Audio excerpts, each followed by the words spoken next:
এই সংসদের প্রথম দিন থেকেই আননেসেসারি একটি জুলাই সনদ নিয়ে বিতর্ক শুরু করেছেন মাননীয় স্পিকার। জুলাই সনদকে আননেসেসারি বলা হয়েছে, জুলাই সনদকে আননেসেসারি বলা হয়েছে, এটা কোনোভাবেই গ্রহণযোগ্য হতে পারে না। মাননীয় সদস্য বসুন।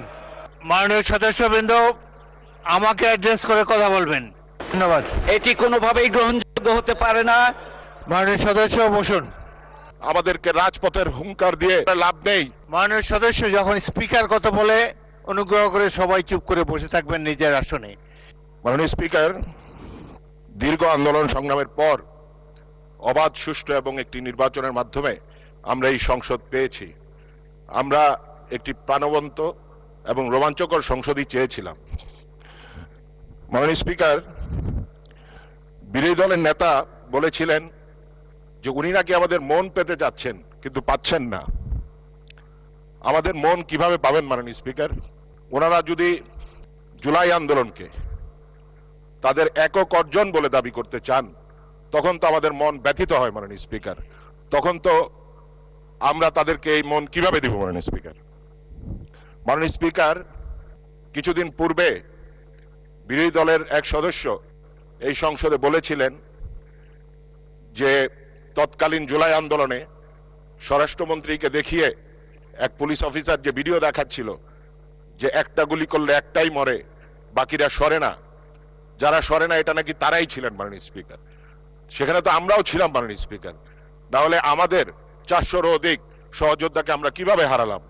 মাননীয় স্পিকার, এই সংসদের প্রথম দিন থেকেই আননেসেসারি একটি জুলাই সনদ নিয়ে বিতর্ক শুরু করেছেন মাননীয় স্পিকার। আমরা দীর্ঘ 17 বছর রাজপথে ছিলাম।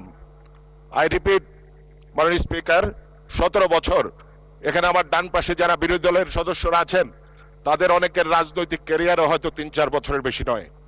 তো মাননীয় স্পিকার, আমাদেরকে রাজপথের হুঙ্কার দিয়ে রাজপথে আন্দোলনের কথা বলে লাভ নেই। আপনারা যদি আমাদের মন পেতে চান তাহলে ওপেন হার্ট নিয়ে আসুন। ইনশাল্লাহ আমরা সকলে মিলে একসাথে এই বাংলাদেশকে করব। মাননীয় সদস্যবৃন্দ, পয়েন্ট অফ অর্ডার। জি বলুন। তো দুঃখজনকভাবে যে জুলাই গণঅভ্যুত্থানের মাধ্যমে নতুন বাংলাদেশ, যে জুলাই গণঅভ্যুত্থানের ধারাবাহিকতায় আজকে সংসদ, যে জুলাই গণঅভ্যুত্থানের ধারাবাহিকতায় আজকে ট্রেজারি বেঞ্চের সরকার গঠন করেছেন যারা, আজকের এই মহান সংসদে জুলাইকে আননেসেসারি বলা হয়েছে, জুলাই আলোচনাকে।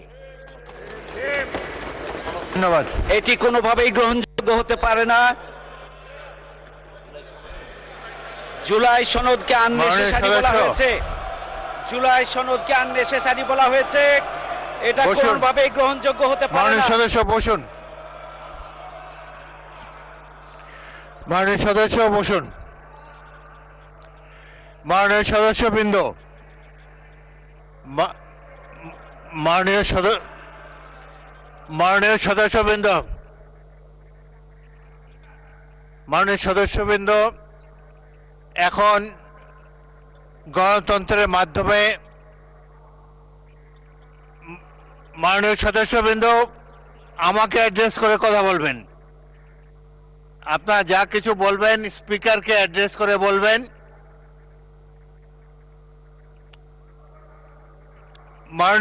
মাননীয় সদস্যবৃন্দ, এখানে তো বিভিন্ন দলের সদস্যবৃন্দ রিপ্রেজেন্টেড, প্রত্যেকের কি একই অনুভব হতে পারে?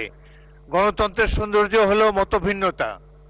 সুতরাং এক এক বাক স্বাধীনতার সফলতা নিয়ে, বাক স্বাধীনতার কারণে যে যার বক্তব্য খোলাখুলিভাবে জাতীয় সংসদে প্রকাশ করতে পারেন, কিন্তু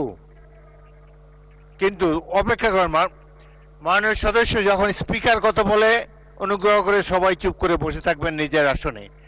আমি যেটা বলতে চাই, সকলেরই বাক স্বাধীনতা আছে এবং যদি কোনো বক্তব্য আপনাদের পছন্দ না হয় এরপরেই তো আপনারা একজন বক্তব্য রাখবেন, তিনি এই বক্তব্যের বিরুদ্ধে আপনাদের মতামত আপনারা প্রচার করতে পারেন। সুন্দর শালীনভাবে যে যার বক্তব্য জাতীয় সংসদে রাখবেন, এটাই আমরা আশা করি। অহেতুক একজন বক্তাকে কেউ ডিস্টার্ব করবেন না। আপনার টার্ন যখন আসবে আপনি আপনার বক্তব্য সুবিধা মতো ভাবে দেবেন।